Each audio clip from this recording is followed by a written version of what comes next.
好，大家看到是大家都在问川普上任，川普上任，然后呢会世界发生什么事情？现在他告诉你了，俄罗斯跟乌克兰必须停下来，这个是他们现在要专注的事情。因为呢，其实，在川普他的政见里面，最重要的就是他的内政问题、他的边境问题、他的经济问题，再来外交上面，他只注重的就是解决这一些战争的问题。首先点名叫俄罗斯跟乌克兰，而现在呢，有一个比较尴尬的就是，大家都很清楚他的立场。就是呢，觉得乌克兰不能打，不要打了，我们不会再给你钱了。乌克兰呢，之前在选举期间，其实呢也对这句话很感冒，那也对很多呢就对他们比较不友善的人很感冒。譬如这个人，好，这个人呢现在叫加巴达，已经被川普提名为国家情报总监。过往呢，他其实在这个节目上啊，他也曾经讲过一些跟乌克兰比较不友善的话。结果那个时候是什么？是他们很多人在酸他，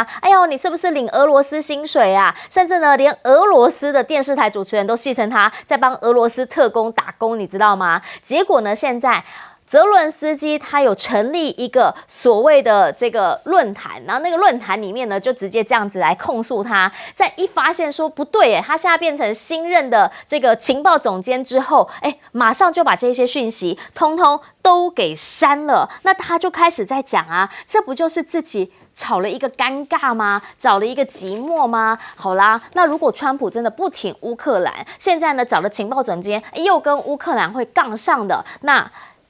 俄罗斯不就抓紧时间赶紧打了吗？确实，你看最近俄罗斯的无人机攻击，一个星期就暴增了44%。那你会问，普丁要打到什么程度？就普丁来讲，冬天快来临了，当然是打到快不能打的程度，因为现在打得正顺手。但是其实欧洲这边他们也蛮担心的，所以就看到了肖兹，终于找到了电话，可以跟普京打上一个电话，一讲就是1个小时。会后双方说继续保持联系，同时呢，肖兹也希望普丁你能不能跟乌克兰展开一个公正持久的和平谈判。普京一直以来都说我没有不谈啊，我很愿意谈啊，但是他一直告诉你什么？你必须要考量到我们的国安利益、我们的冲突根源，还有新的领土现状，才能当一个谈判基础。来，新的领土现状，那是不是表示他现在打到哪里，在哪里停战？这就是他所谓的新的领土现状呢？肖兹呢，其实他也有跟泽伦斯基这边通过电话，也告诉他说没有，我们会继续支持你。但是问题是，泽伦斯基他现在就认为了，你又跑去跟俄罗斯这边通话，那就是会给他可乘之机啊，那不就表示你对我其实不是真心的吗？不是那么样真挚的吗？而且呢，泽伦斯基也讲了，说如果川普一旦就任的话，他认为俄乌战争就会提早结束。好，如果说是提早结束，是不是表示他自己也大概理解会是一个怎么样的状况呢？那中俄现在呢，他们就讲打这场俄乌战，中方一定有帮助。朝鲜现在已经很明显的人都在里面了嘛，那就表示中俄朝又连起来了。所以拜登的官员在离任之前呢，他强调美国必须要准备好扩大核武。什么意思？因为不管是中国，不管是俄罗斯，不管是北韩，他们通通拥有核武，所以我们必须要扩大核武，才能够跟他们有一个相对抗这样子的一个势力。而与此同时呢，《华尔街日报》报道说，川普呢在第一个任期里头，他批准了奥巴马政府继承的所有主要核武计划，还增加了2个新的核系统。好，但是线下他第2任回归，他会怎么做，还没有人知道。只是美国在明年呢，他们已经要先部署针对于中俄反卫星的武器。解放军的讲法就是，这个美国呢，基本上就把太空好像都变成一个威胁论，你知道吗？然后好像呢，这个全部都是他们的，人家来这边发展，来这边做研究，通通都是威胁到他们。他们认为这样子的一个中国太空威胁论根本就叫做颠倒是非，大家不就是一起来这边努力吗？因为美国把太空当成自己的作战疆域，还是你自己想要扩张才会认为我想要扩张？你心里在想什么，才会看别人什么都是什么。好，俄罗斯的外长则讲了，说其实呢，他们中方一直没有就俄朝合作提出任何请求，也就是我跟朝鲜的关系是我们的关系，那你的部分呢，就是你的部分。那这个就是大家好朋友嘛，我跟他是好朋友，跟你跟他有什么样的关系吗？美国人想太多了，但真的是这样吗？来请教一下边哥，您会怎么看？因为现在川普强调俄罗斯、乌克兰必须停下，是不是表示他上任之后？虽然现在已经20小时过了，他没有办法说上任就选上了第一天就把这件事情终结，但是他上任之后第一件事就是处理这个。基本上这是他竞选的承诺，他曾经讲说，他本来讲的非常夸张，甚至他还没就任，24小时，对，只要他一当选，24小时之内就会停战。那实际上已经黄掉了嘛，因为他已经当选超过24小时了。那当然，我们也都知道，那就是个选举语言。可是这是他必须要去结束的事情，因为实际上，川普跟他整个团队，还有他的支持者，他们都已经不愿意再在乌克兰耗费任何美国的资源，所以他们当然要停下这个战争。所以对川普来讲，他的选项是什么？你们只要停火，那接下来的处理呢？其实川普的感想是什么？我让你们欧洲人去处理啊，这跟我美国人无关啊，这是你欧洲人的事情啊，你们欧洲人自己去解决就好。所以现在整个欧洲都唰了一弹了。大家都很紧张，肖兹为什么要赶快去跟普丁通电话？因为他不知道川普到底打算干什么，所以我要先了解一下普丁到底你的底线是什么。所以其实你可以看得出来，欧洲这些国家都已经准备要打退堂鼓，因为如果没有美国全力投下去的话，这些国家是玩不起这种游戏的。对他们来说，你美国不玩，那我们也要跟着不玩，大家全部收手。所以这也就是为什么泽连斯基为什么这么气急败坏的原因。泽连斯基自己知道自己要被卖掉。可是没有办法，形势比人强。我们早就说了，你早晚有一天会被卖，因为摆在眼前的事实就是这样，你不可能打得赢俄罗斯嘛。那对普丁来说，我已经打赢了，我为什么要让步？也就是最起码现在俄军所占的地方，你是不可能叫他吐出来的。讲实在话就是这样。那普丁会不会还想要更多？是有可能的他也许认为说，以后我们就以第聂伯河为界。对啊，刚好我现在打到这里，是我就直接这样子。那请问一下，乌克兰要接受还是不接受？所以这个对泽连斯基来讲，他的处境只有越来越艰难。我个人是认为泽连斯基未来的下场，运气好的话，就是到美国啊，或者到其他地方寻求政治庇护；如果不行的话，他留在乌克兰国内，恐怕会有非常严重的问题，甚至他人身安全都会受到影响。所以这个都是很难去改变，因为川普显然不可能再持续支持下去。不管你泽连斯基最近一直在讲川普好话，说他多厉害，多坚定支持我们。但是我跟你讲，川普这种人，你跟他讲好话是没有用。川普这个人就是实力原则，除非乌克兰有本事把俄罗斯打退，除非你能够做得到这一点。如果你做不到这一点的话，那抱歉，川普也不会对你心慈手软。那我也不认为乌克兰现在在战场上还有什么出现奇迹的可能。现在看起来就是整个局势就是这样，所以对乌克兰来讲，处境真的是非常不妙。那对中国大陆跟美国之间来讲，那当然很多人说川普现在这个内阁就是冲着中国大陆而来，可是我不认为是这样。对他们中间一大堆都是反中大将，没有错。可是我觉得川普选他们最重要的原因，不是叫他们来反中，而是要他们来把整个政府、美国政府内部反对川普的人全部铲除掉。我觉得这才是川普真正在着眼的地方，而不是像大家想的一心一意想要跟中国大陆对抗。是，请教一下杨老师哈，原因是因为呢，其实到目前为止，如果说呢，连肖兹跟普京两个人都谈了1个小时，看起来也是相谈甚欢，说期待再继续对话的时候，泽伦斯基应该知道自己真的完蛋了吧？我觉得他其实已经有这个觉悟了，但是呢，真的不敢多想。其实不敢多想的人很多耶，欧洲国家现在都不敢多想。对欧洲而言，关税、俄乌、北约，一个一个都会是川普开始要求这个欧洲人要负担更多，甚至你可能要自己承担。那没有一个他们承担得了的。光是关税的问题会对欧洲的经济产生怎么样的影响？德国刚公布的经济成长，它又这个衰减了。他今年1年大概才经济成长0.3%，很尴尬哦，往下修。然后呢，俄乌的战争，没有一个人能够去担负美国的角色，所以欧洲自主，谁来领导，谁都领导不了。尤其肖兹为什么现在打这个电话，也是因为这个时间点，除此他2月23号他要进行他的国会改选。肖兹可能就会下台，当然也有可能就是社民基民形成再一次的大联合政府哈。那是不是德国能够在这个俄乌战争上面像以前的梅克尔一样领导欧洲？不，我觉得真的是时不我与，已经完全过去。完全的会是非常的大的这个混乱跟压力。那再讲到川普的内阁，那现在就是10大恶人呢、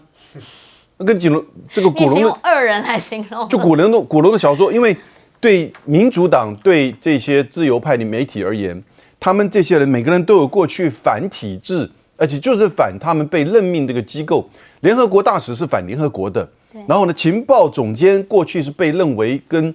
就是恐怖团体有联系的，好，然后呢，司法部今天《华尔街日报》的标题是什么？那个过去被司法部追杀的男人，现在倒过来追杀司法部，就是这样写啊。那因此他们的任命可能会碰到挑战，但这也就考验了这个司法部长跟这个情报总监，如果他们两个任命过了，那共和党就真的是川普党，这代表一个很重要的意涵。他如果这个发生的问题拖延，甚至有一些共和党的议员也反对，那川普可能才发现他不是完全可以掌握共和党。不过现在看起来，共和党真的变成川普党的机会是比较高了哈。那至于说很多这些中朝俄联手吓坏美国，或者是说中国的太空威胁论，你要记不记得现在就是习近平在立这个秘鲁我们叫秘鲁，大陆叫秘鲁，秘鲁讲多了变成啤酒。那个前海港，你知道美国那个时候的那边的司令，女性那个司令，她一直就说那个前海港就是中国下一个军港。对，结果现在什么都没有，所以这种制造敌人壮大自己这个现在越来越变成就是说国际上的一个做法。那不过这个可能会符合川普的口味，也就是要壮大自己。记不记得太空军其实就是川普第一任成立的所以我是觉得各个方方面面会变得非常的混乱。好，其实太空的这个部分，因为看到了马斯克，所以大家也会认为他在第2任期势必在这边他会加大力度吧？请教李长军。我想说，我先就这个俄乌战争来跟各位观众做一个报告。我认为川普你不必说大话，大家也不要寄望这场战争会结束。我觉得俄乌战争来讲，川普不可能结束的，因为我就战史书给大家看嘛，大家看看我们最近的战史，第一次世界大战跟第2次世界大战是怎么结束的？是打到这个希特勒彻底的投降，甚至于自杀才结束的接着我在讲说，中国发生的战争，一场是中印边界冲突，另外一个是惩越战争，是怎么结束的？是中国打赢以后主动退回来，才结束这场战争。那美国，我们看他在这个2次世界大战以后所发动的战争是怎么结束的？第一个，我们看阿富汗战争，最近的是美国打了灰头土脸，自己撤军以后，这场战争才结束。然后越战，他打越战，最后也是灰头土脸，整个撤军以后，整个北越把这个南越打下来以后才结束的。有没有停战？没有看到任何停战了。所以战争不可能说你想停就停，唯一一场停战的是韩战。有停战，到现在还是停战。但你知道韩战打得最血腥、最残忍是什么时候？是停战那天的停战12点钟结束的前1个钟头，那时候打得最狠，叫上甘岭之役。那时候为什么？因为大家都知道那个山头非常重要。那如果说是我们都知道12点钟要停战了，那我们来讲，谁在停战之前谁能够夺下这个山头，对以后来讲才能够控制有利的战略地形。所以在停战前1个钟头，双方光这个冲上去又被打回来，打回来又被冲上去，已经好几次。我想大家可以去如果有兴趣可以去看一下上甘岭之役那是停战前1个钟头打的战役，是最狠的。那我们从这几场战役里面，我们现在来看俄乌战争，你认为说川普喊停就喊停吗？普京现在来讲，在俄乌战场上打得顺风顺水，不管是在库斯克北边那边，他已经把它包围住了；南边这边，我们讲红军村啊，或者是这个地方，也都已经打得很顺利了。那你想想看，普京会听你的话吗？尤其是欧洲人的那种战术观念，他们想法就是我打仗目的就是彻底屈服你的意思，就是一定要打到你投降为止，打到你毫无还手之力。那我们去试想一下，如果说你今天是普京的话，你要怎么样才能够确保你俄罗斯的安全？第一个，你不能加入北约嘛；第二个，你以后你乌克兰很多的领土都必须要由我来指挥、来控制，那甚至我的军队要派进去。所以我觉得川普现在讲一讲，听他讲一讲而已。那你现在有没有这能力去阻止这场战争？你不是不给乌克兰这个武器支援，他就停止支援，是普京会打到什么程度？我觉得这才是关键所在。好，我们先进一下广告哈，广告回来继续来看川普即将要就任，大家对于线下的新川普时代会有什么样不同的感受？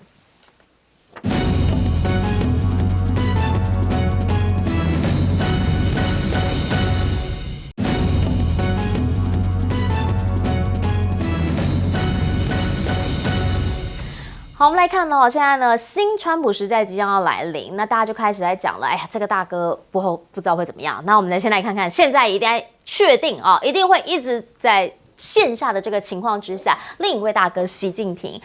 的这位来到 APEC 之后呢，就发现大家都争抢着希望能够跟他来会面。哎，不要以为我讲的夸张哦，我是跟你说真的，因为你看看，几乎所有的从新加坡啊、泰国啊，大家呢每一个人都在排队等，然后大家呢都在讲说，我恪守的是一中原则，又或者是一中政策。那目前呢，包括了纽西兰的总理、智利的总理、新加坡的总理、泰国的总理。大家都希望跟他有单独见面的机会，更不用讲我们刚刚讲的日本啊、韩国啊这一些东北亚的总理。好，来看到的是他的 APEC 峰会的书面演讲，强调的是呢，希望能够把握时代大势，来共促世界繁荣。那讲的当然呢，就是大家。亚太经济，因为 APEC 就是亚太经济合作会嘛，亚太经济呢必须要做出一个抉择，而他强调的是中方现在提供高品质的发展，推动一带一路，希望呢大家能够一起跟着来做大这一块饼。好啦，那跟秘鲁总统的会谈呢，因为其实呢这一次 APEC 主办地方就在秘鲁，近几年来双方的关系其实是不错的，前海港的设立之后呢，更能够拉造了把这个海陆新通道给它拉过去，那这一些呢都是以前海港来为起点。这一次其实他早几天来呢，也是为了这个前海港揭幕。虽然最后呢发现他是视讯的谈话，但是他的到来确实对于秘鲁来说，他们有蛮多，比如说华人餐厅啊、华人文化等等，所以对他们来讲是有一定的影响的。而且这个“一带一路”呢，现在前海港的开发，从前海到上海，说就会变成拉美一个主要的经济引擎。最后一次的 APEC。我讲的是拜登的最后一次 APEC， 他会有拜习会吗？会的。现在说拜登呢乘坐空军1号抵达之后呢，应该就会在场边周末的时候举行最后一次的拜习会。16号要进行1对1的对谈，那也算是他任内最后一次跟中方这边的对谈。当然讲的这一些东西，一定就是国际情势啊等等等，相信一定也会有台海方面的问题，但是。因为他即将人要走了，人走茶就凉，到底讲的话会获得多少的注目？不管怎么说，习近平这面子是给他了。同时呢，他们也要警告一下，市局方面确实是动荡的。川普上来，不知道会发生什么样的事情。就连驻美大使谢峰都讲了，冲突对抗没有人能够承受。他们希望中美双方呢能够恢复好好的对话跟沟通。如果说美中双方都有同样子的一个想法的话，那是不是表示这样子就是一个势头，能够把它留给下一任的川普呢？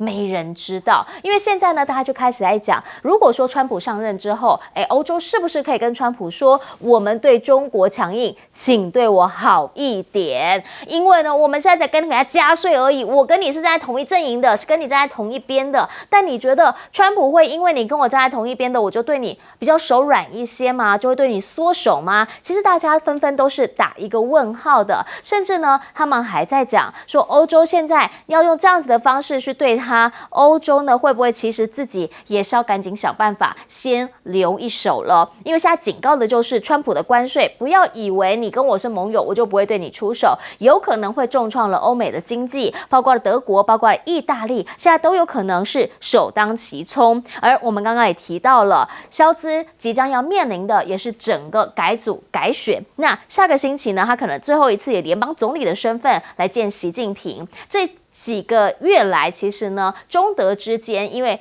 汽车关税的问题，很多时候他们是站在并肩同一阵线上的。虽然最后这个目标没有办法完全的达成，但是在这一次呢，德国欧洲最大经济体跟中俄东德之间的最大的一个贸易伙伴。这一次谈能够谈出一个什么样的新氛围，这也是大家会非常在意的。那就想要请教一下彬哥，您怎么样来看习近平这一次呢来到了秘鲁参加 APEC，确实你会发现，几乎每一个人都想跟他对一下话。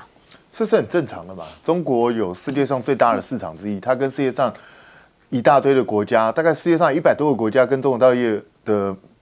大陆的贸易往来都在他们国家的第一位，所以这些国家当然都想要跟中国大陆接触。你跟习近平如果谈得好的话，可能为自己国家带来很多经济上、政治上的利益，所以这个是必然不会改变的道理。我觉得未来几十年也大概就是这样的一个局势。那所以，即使我们台湾常说，哇，你看民主阵容全部都站在我们台湾这一边，讲的一副好像全世界都唾弃中国大陆一样，可是实际上现实社会根本就不是这个样。即使是我们所谓的这些民主的伙伴，德国、法国、美国、英国，哪一个不是没事就在跟中国大陆在谈来谈去？不就是这样子吗？所以真正的世界局势就是这个样子。我们台湾的媒体、台湾的这些政党，不要自欺欺人，不要搞得自己像个井底之蛙一样。那当然，现在在秘鲁这个地方，他也见了石破茂，也见了拜登。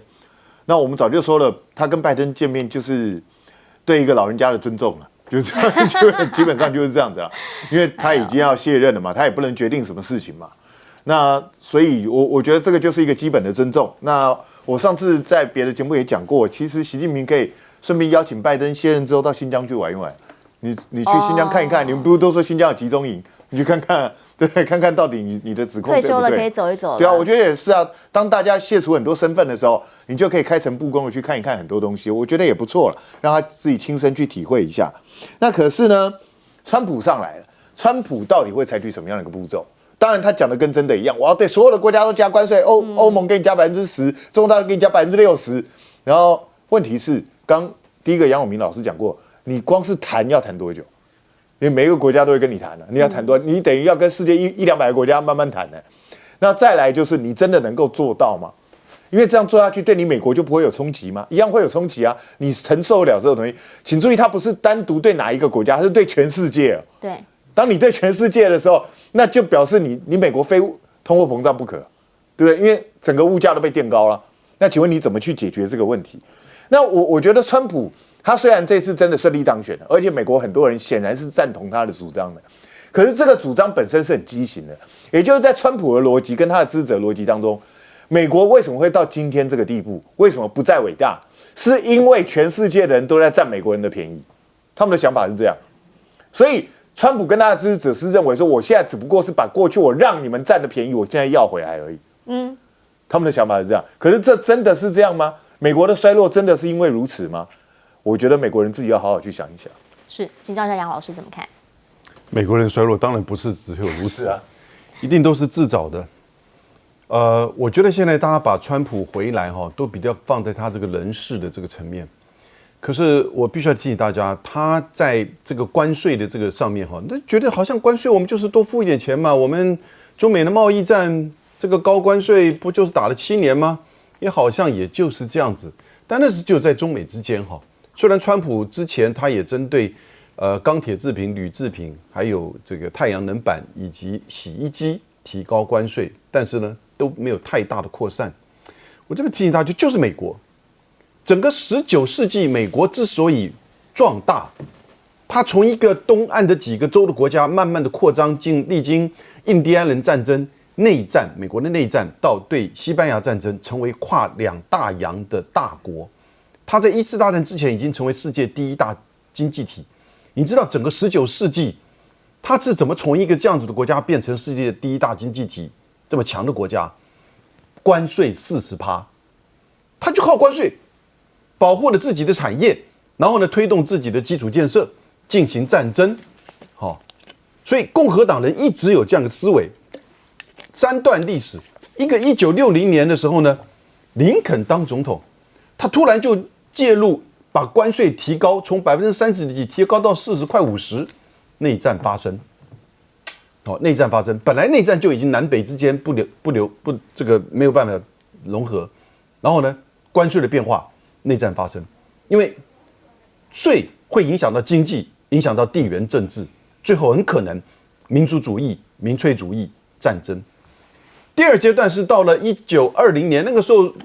威尔逊赢了第1次世界大战，想要让美国融入世界做老大了，结果因为共和党还是有一点这种孤立主义，美国的孤立主义不是自给自足的孤立主义哈，那我们就自己这么富有、这么庞大的领土，所以呢，又禁止他加入联合国，禁止他通过这个凡尔赛合约，关税又在升高，哦，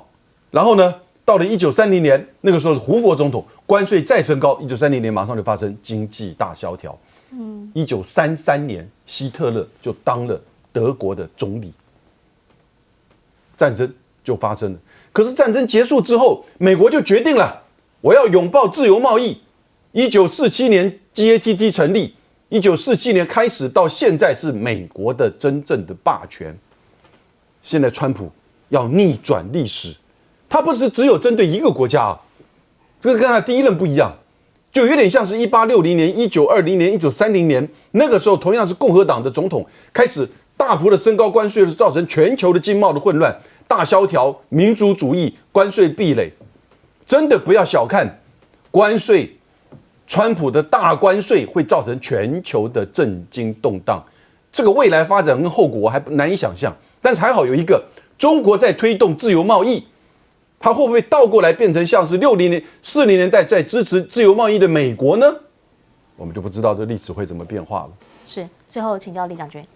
我想说给大家看一下前开港为什么美国那么忌讳哦，它的重要性在什么地方？那中国这次为什么习近平自己亲自去主持？大家看一下，这是秘鲁现在的位置前开港。它如果说是以往来讲的话，从南美洲要到亚洲来贸易来讲的话，原来路线要走35天，那现在从前开港出发的话，要走25天。那前开港在这个位置，它刚好就是这个面对的是太平洋。那你看巴西国家在这个位置，那如果说巴西它的货运要运到中国来的话，它必须要从北边绕过巴拿马运河，或者是从南边走到这个阿根廷的最南端才可以过得来，那航程是很远。所以说巴西那个现在来讲的话，他自己很遗憾哈，他当然也希望能够加入"一带一路"，但是这个上个月听说鲁拉有点犹豫，因为美国的压力不让他加入。那现在来讲，巴西跟这个秘鲁之间，他因为他也要用前开港。他开了一条公路，大家看一下，这是中南美洲的高速公路，就是因为因应前开港开的。你看这条公路现在看起来还是很新，刚完工。它就是因应，这是高速公路，中南美洲高速公路又长一样，跟我们台湾或想象中的是差很多。那就代表说，巴西来讲，它包括到这个中南美洲很多国家，大概他们都开这个公路，将这个货运运到这个秘鲁的前开港，然后再从前开港这边运到这个亚洲地区来。亚洲地区不是光指这个中国，当然包括到亚洲的很多南美洲的中南半岛的一些国家。那第二个，我们来看，当这个前开港开了以后，对中国跟中美之间的贸易关税有没有影响？我觉得有很大影响，因为现在来讲的话，美国它主要是卖一些大豆啊、玉米啊这些农产品给中国，那事实上中国也买你的。那如果说是你跟我们打贸易战来讲的话，我也提高你这些玉米啊、这个大豆这些关税。那中国来讲有没有替代来源？有，就是巴西或者是阿根廷这些国家，他们也是大宗的玉米或者是农产品的国家。所以中国在这方面来讲的话，我本来靠你的这种粮食，现在来讲我有了前开港，我可以用巴西这边进口，那巴西因此而甚至可以占到便宜。所以为什么美国来讲这么忌讳前开港，而且坚持反对说是巴西参加"一带一路"？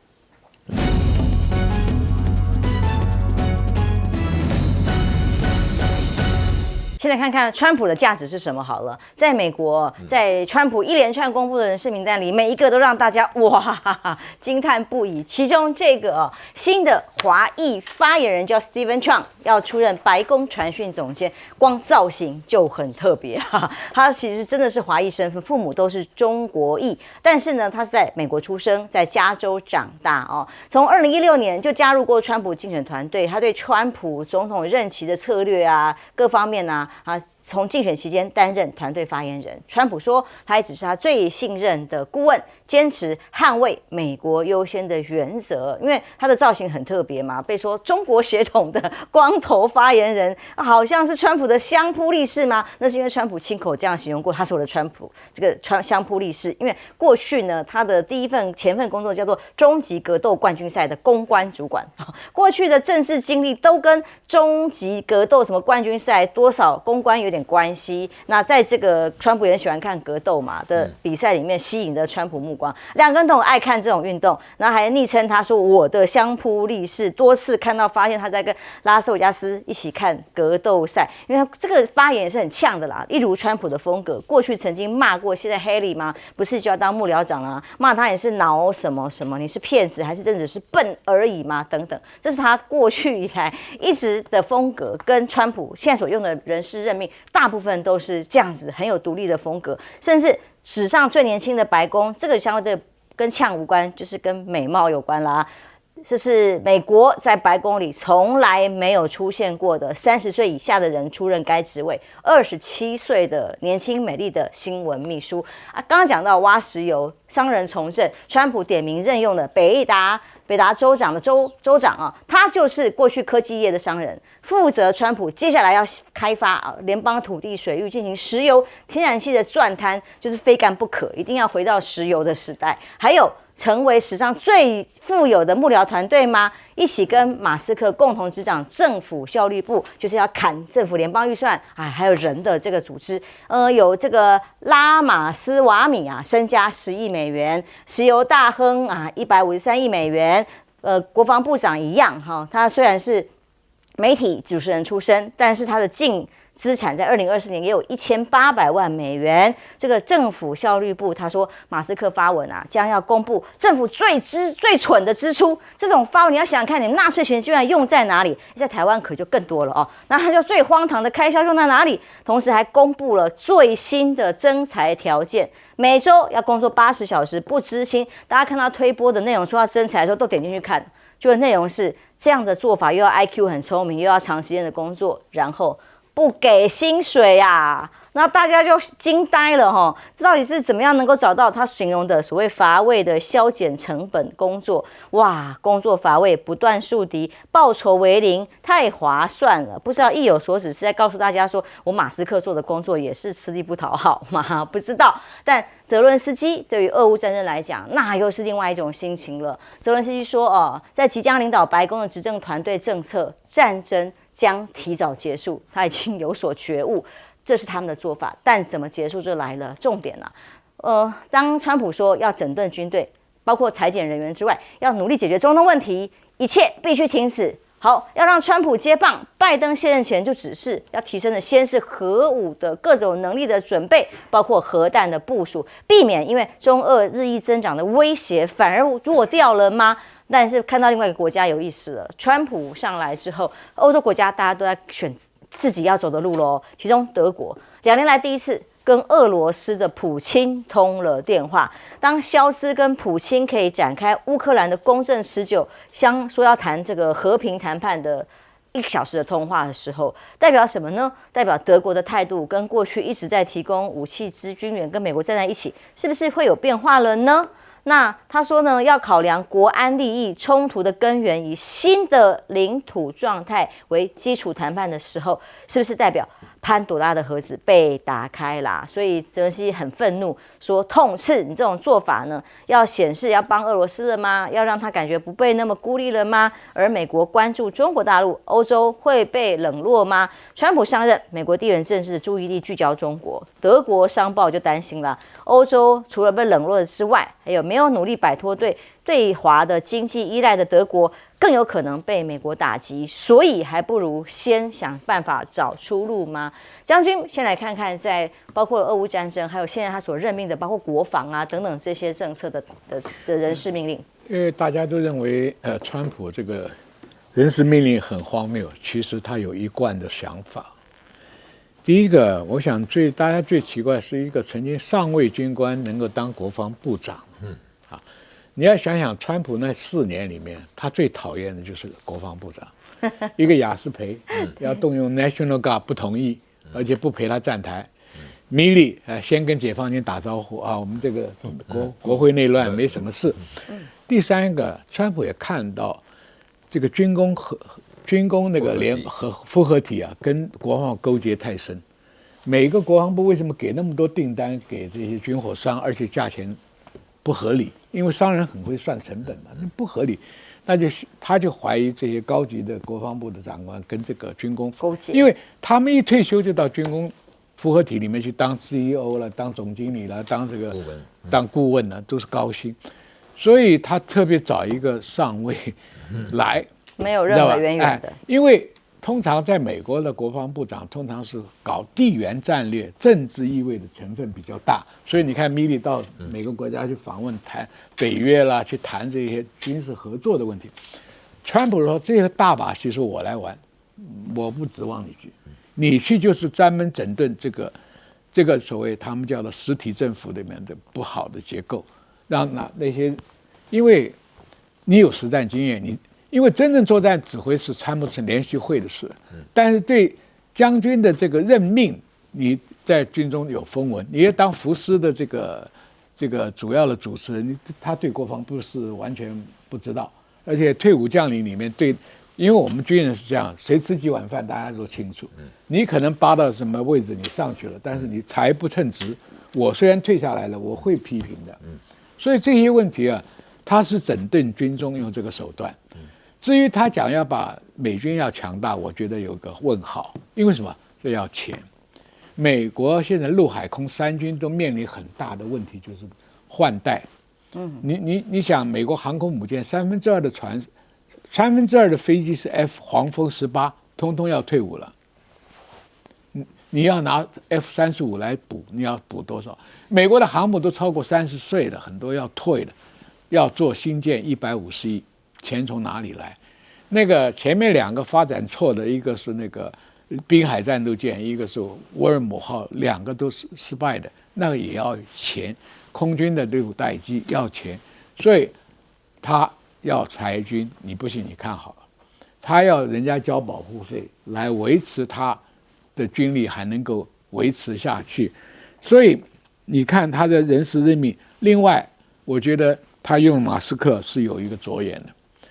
因为共和党向来主张小政府，他已经认为现在这个体制太庞大，养的冗员太多，造成国家的开销很大。商人是将本求利的，商人最厉害的就是官场裁员呐。用马斯克去，他那个效率怎么不啊？就是干这个事情的。马斯克有2个任务，一个他的太空 Space 公司做得很好，将来要取代 NASA， 将来美国要跟中国搞太空竞赛。太空军不是探月哦，是整个用太空作为未来的造势。那马斯克2个任务，你说又聪明又能干又没有薪酬，人家为什么来干？有人干，因为你在马斯克下面做，你还怕你将来没钱呐、你还怕你在川普政府里要有命赚啊？对，在川普政府将来某一个位置啊，这个能够亲近核心高层，他贴钱都干了，问题是你够不够那个能力？所以你看，我觉得川普用人不是傻，他贯彻他的想法，反正大事就我一个人决定，共和党在我手上，参院在手上，众院在手上，白宫在手上，国防部整顿完了，军权也在我手上。他4年时间只想做大事，成不成不管，他把每件事情都给你搞得很大，将来功劳是不得了的。是，吴老师怎么看哦？因为现在目前所用到的川普的内阁名单，大概都是以抗中这样很激烈的抗中为主，但居然在这个所谓的新闻白宫传播总监这个角色上出现了华裔的背景，有特殊的意义角色吗？其实这个 Stephen 张哈，他是美国出生的华裔，他父母都来自于中国，他在 Sacramento 加州首府出生长大啊，大学在那边念哈。他其实，在公关界打滚很久了啊，不管是做我们讲这个终极格斗的 UFC 哈，各位观众朋友，因为有人玩格斗的哈，就知道这个非常有名哈。他在那边当公关长，然后他也很喜欢看摔跤，他跟川普都喜欢去看那个 WWE 的那个摔跤。那这种是非常美国派美式风格啊。那他虽然是华裔，可是他的整体的形象、他的概念。他的喜好就非常的美式风格，我想是深得这个川普的喜爱哈。那当然，这个史蒂芬桑过去也在加州州长那个阿诺·史瓦辛格任内担任这个办公室的通讯实习生啊。他也是虽然那个时候他练习写稿、讲话，所以你看他这一次，不管是川普2016到现在2020到2024的选战，他都扮演非常强的角色，而且他的讲话风格非常犀利，就是非常会把人家的话就我们叫怼回去哈。然后，所以川普非常喜欢这种人。其实，川普在选内阁人员的时候，我觉得他的除了我们讲的铁粉内阁啦，就是以川普的意识，刚才将军讲的意识想法为重之外，他们有自己的个人风格，我觉得是引起川普非常有兴趣的哈。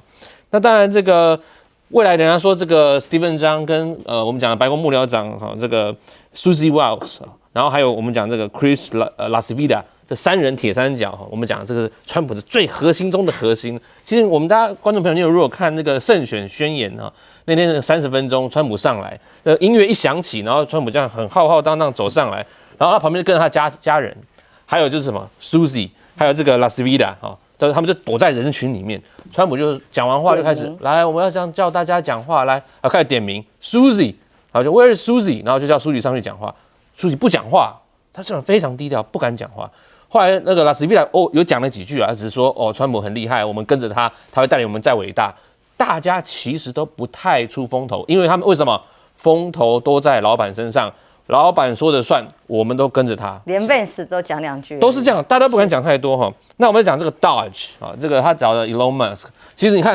他非常赞赏马斯克啊，是好多时间就讲 Elon 在哪里哈。他让他掌管这个部门，这个部门其实它不是一个联邦的部门。其实大家在看说这个部门哈，我们讲这个叫效能哈，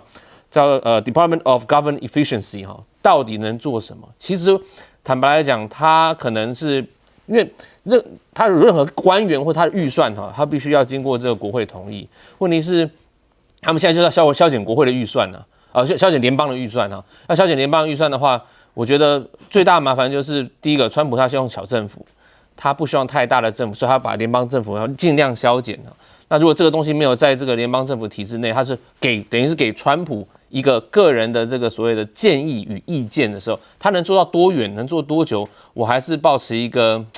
问号啦。所以许多网民应该说，在观望。对，他大概就是一个川普现在弄起来说，你要给我们一个建议，说如何削减这个庞大的联邦政府组织，不然他的赤字太多而且它功能不彰所以他可能会给这个为什么他找的人是非常少，而且没有薪水，因为他本身都没有钱嘛。是，严老师，德国跟俄国的2位这个领导人通话意义，对于让泽伦斯基来讲这么的愤怒。我觉得德国一通了电话，泽伦斯基马上觉得你也跟这个就是我们讲说这个刺杀凯撒的时候，那凯撒那个时候就问那个 Brutus。I do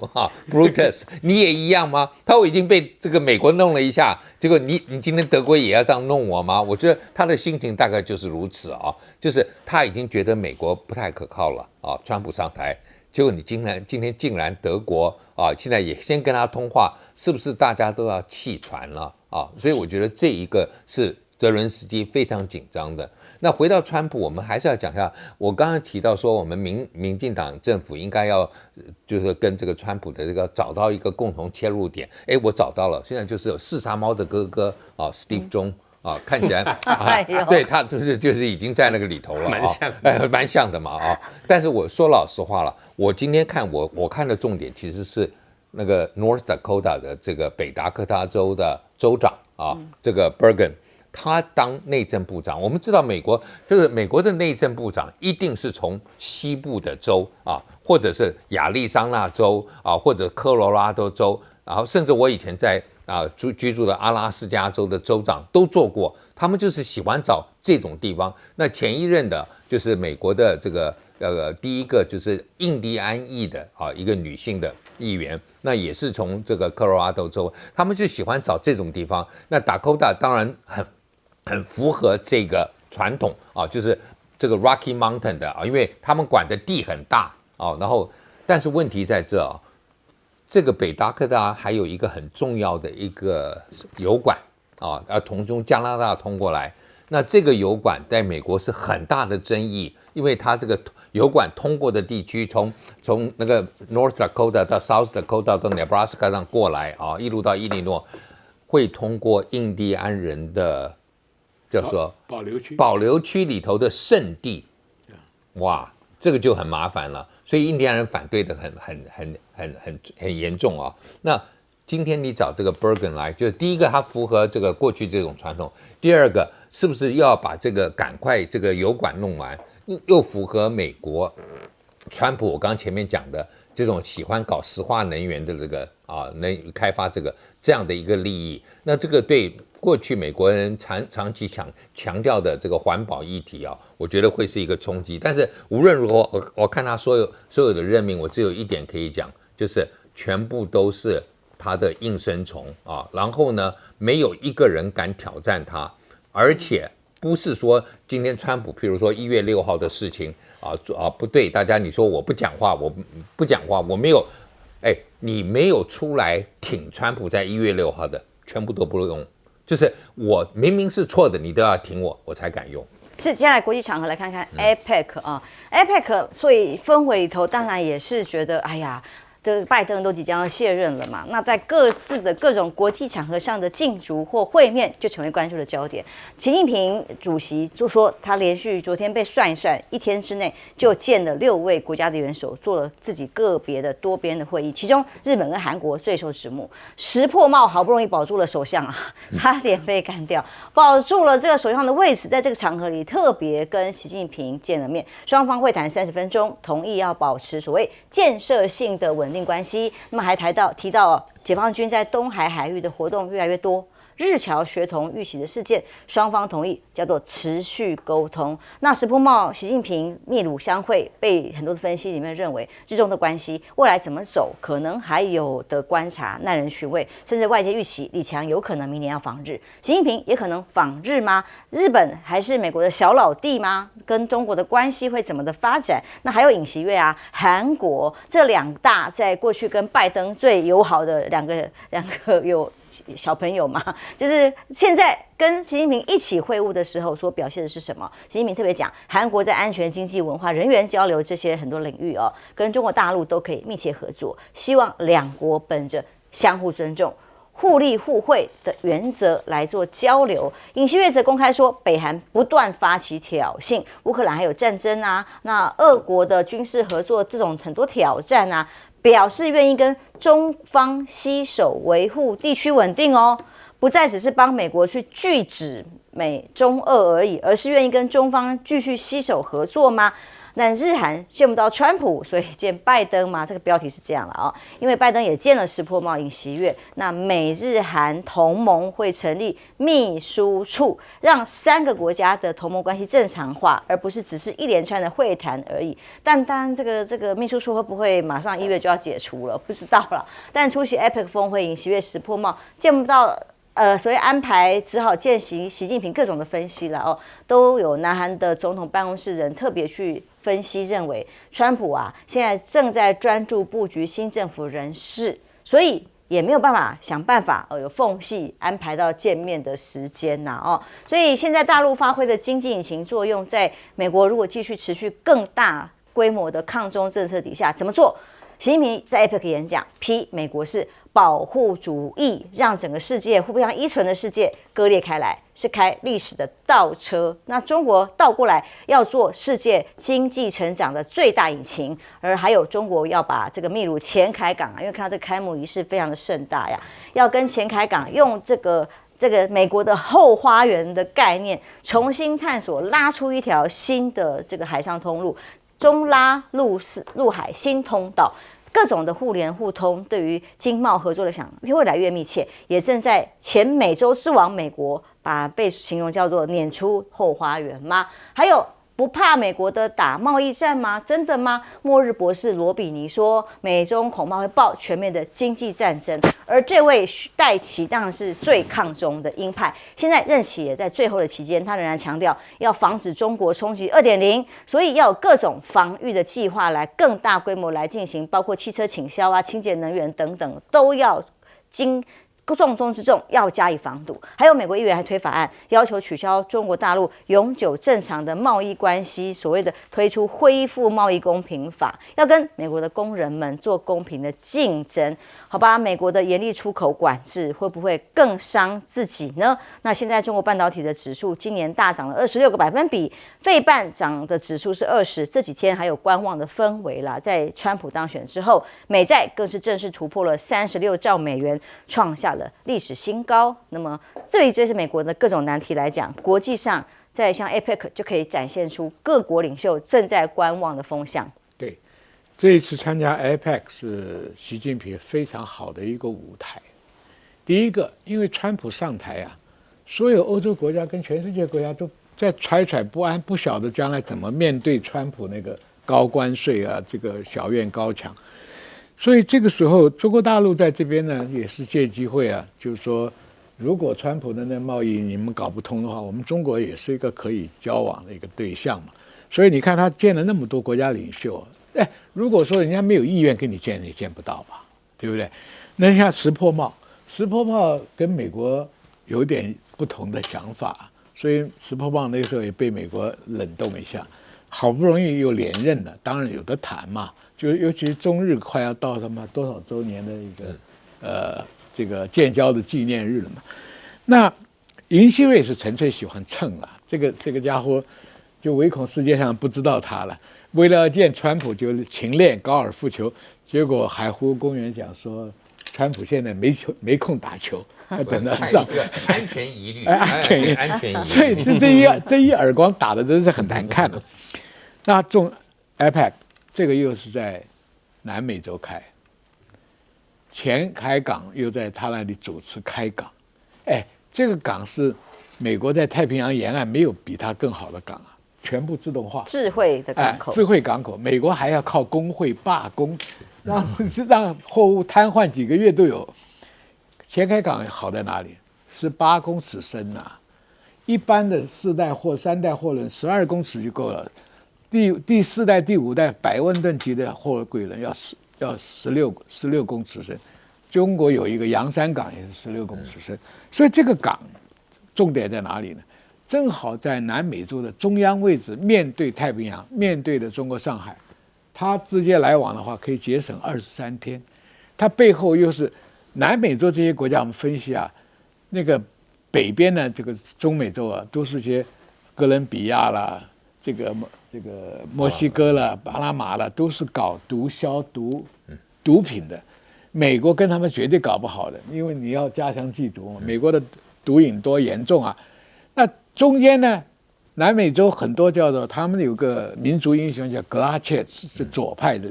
精神领袖。那他们的总统差不多都是左派的，所以习近平很容易切入。再加上经济上拉拢了古巴，拉拢了秘鲁，拉拢了好多国家，都要靠这个港口跟中国进行贸易，所以经济上他也拉拢了中美洲。只有南美洲，美国可以下手，就是阿根廷那个穷鬼，连自己国家货币都不要了，要用美金，去找中国，中国不理他。川普第一个见他现在见他就是要挖这个美洲，要回到美洲嘛，因为美国的后花园啊，这一次可以讲被中国可能给端掉了。正好金砖会有的是资金，有的是钱，中国大陆有技术，挖这个铁路啊，做个高架，什么都可以做，开港口。是，所以经济地盘中国拿到了。所以看到 APEC 上面已经看出来一个新的川普时代，大家各国的因应，其实也处在一个尴尬当中。休息一下，马上回来。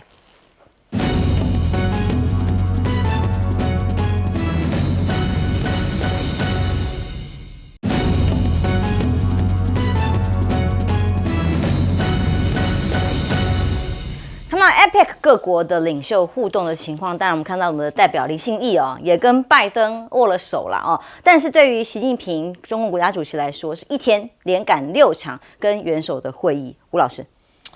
我们看这次习跟石破茂在这个秘鲁见面他们提到一个非常重要的是有关1972年的日中联合公报，很久了，日本人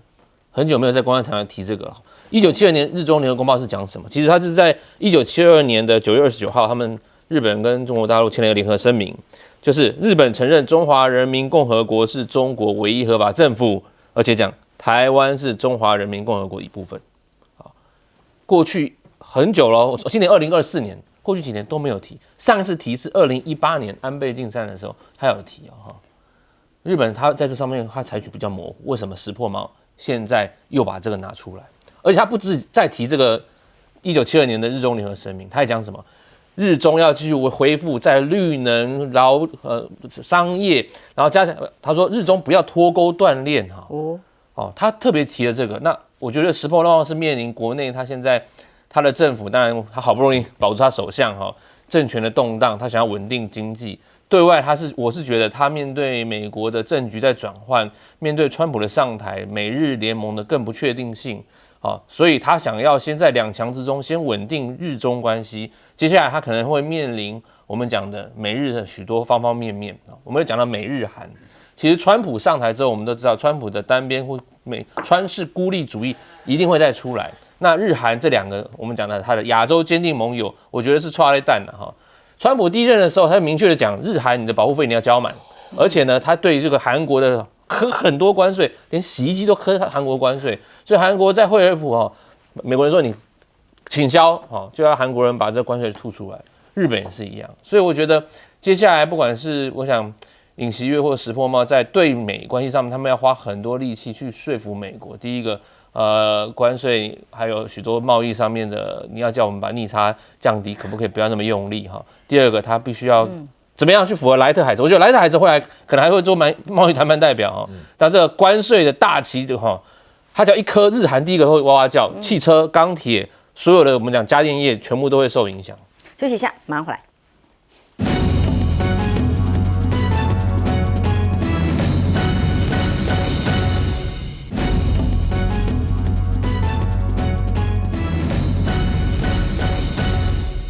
川普政府未来势必在经济政策上更加的会围堵中国大陆。那么像戴琪这样的策略，